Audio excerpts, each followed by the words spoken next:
All right, let's get into it. Today, we're going to talk about what is, without a doubt, the single most important biological process on our entire planet. I mean, this is the engine that powers pretty much all life. And you know what? It's happening right now, all around us. So let's dive into the amazing world of photosynthesis. So, when you see a leaf, what do you think of? It seems pretty simple, right?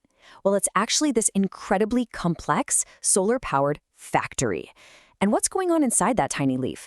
It's not just feeding the plant, it's fueling entire ecosystems. It literally shapes the atmosphere of our whole world.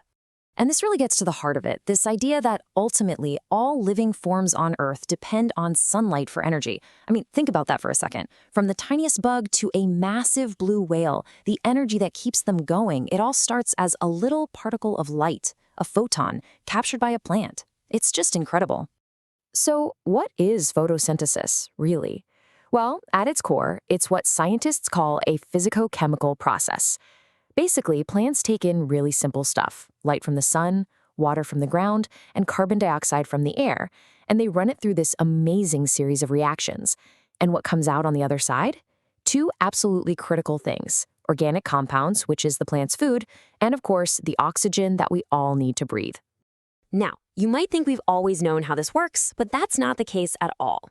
Our understanding of photosynthesis didn't just pop into existence. It was actually pieced together over centuries, almost like a detective story, with all these brilliant scientists each adding a new clue to solve the big mystery.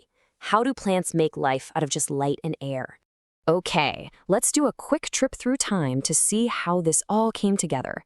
It really started back in the 1770s when people like Priestley and Ingenhouse figured out that plants, with sunlight, could somehow fix the air that animals had breathed out. Then, fast forward to 1854, and Sachs discovers that plants are making glucose in their green parts and storing it as starch. Okay, cool. A few decades later, Engelmann does this clever experiment with bacteria and shows that red and blue light work best. But the really big leap came in the 1930s. Van Niel proved that the oxygen plants release comes from water, H2O, not from carbon dioxide. That was huge. And finally, in the 1950s, a guy named Melvin Calvin uses radioactive carbon to trace the whole journey of how CO2 becomes sugar. I mean, he mapped the entire pathway, which we now call the Calvin cycle. He even won a Nobel Prize for it. It's just a perfect example of how science works, you know? One discovery builds on the next. So now that we have the history, let's zoom way in on the mechanics. We're going to go right inside the plant cell to the little green factories where all this magic actually happens. Okay, welcome to the chloroplast. This is it. This little organelle is the powerhouse. It's where all of photosynthesis goes down. And it's basically got two main departments. You've got the grana, see those stacks of membranes? That's where the light energy gets captured. And then you have the stroma, which is this fluid-filled space all around it. That's where the plant actually builds the sugar. So the whole process is really a two-step dance. Step one is what we call the light-dependent reactions. And as you can guess from the name, they need light. Their whole job is to capture that light energy and turn it into chemical energy. Then comes step two, the light-independent reactions. These guys take that chemical energy from step one and use it to build sugars out of carbon dioxide. So let's look at that first step a little closer.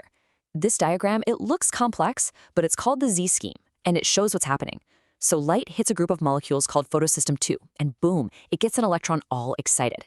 That electron then gets passed down this chain of proteins, kind of like a tiny bucket brigade. And to replace that electron, the plant does something incredible. It splits a water molecule, and that's where the oxygen gets released. Then, the electron gets another boost of light energy over at photosystem 1, and finally, it's used to make these special energy-carrying molecules. It's literally like a tiny, living electrical circuit, and it's powered entirely by the sun. Okay, so after all that excitement in the light reactions, what do we actually have? We've got three main products. First, there's ATP. Think of this as the cell's own rechargeable battery, all charged up. Then we have NADPH. This is like the electron delivery truck, carrying all that high-energy currency. And finally, we have O2, oxygen, which for the plant is just a waste product. But for us, it's everything, right? All right, now we're ready for stage 2. We move over to the stroma, and this is where the Calvin cycle happens. You can think of this as the assembly line phase. It takes that charged up ATP and that NADPH delivery truck from the light reactions and caches them in. It uses all that energy to grab carbon dioxide from the air and fix it, basically lock it into a stable, energy-rich sugar molecule like glucose. And that is the food the plant actually uses to live and grow. But here's the thing, not all plants do it this exact way. It's not a one-size-fits-all process. Over millions of years, plants have evolved some pretty clever strategies to deal with different environments, and they all run into certain limits. So let's get into some of those fascinating differences. Okay, so the two big strategies you'll hear about are C3 and C4 photosynthesis. Now, those names sound technical, but it's really simple. It just refers to the very first molecule the plant makes after it grabs CO2. Most plants on Earth are C3 plants. The first thing they make is a little 3-carbon acid. But other plants, especially ones that live in really hot, dry places, have evolved a more efficient method called the C4 pathway. And you guessed it, their first product is a 4-carbon acid. And this table here really breaks down the differences. You can see C4 plants have this special leaf anatomy called Cran's anatomy. They're also way better at fixing CO2, and they don't have as much of a problem with this wasteful process called photorespiration. But here's the real kicker. Look at the temperature. C3 plants like it cool, around 20-25 degrees Celsius. C4 plants, they love the heat, thriving all the way up to 40 degrees. This is exactly why plants like corm and sugarcane, which are C4 plants, do so incredibly well in hot climates. But here's a really important concept. No matter what kind of plant we're talking about, it can't just photosynthesize infinitely fast. Its productivity is limited. And this is governed by something called Blackman's law of limiting factors. It sounds complicated, but the idea is super simple. Think about baking a cake.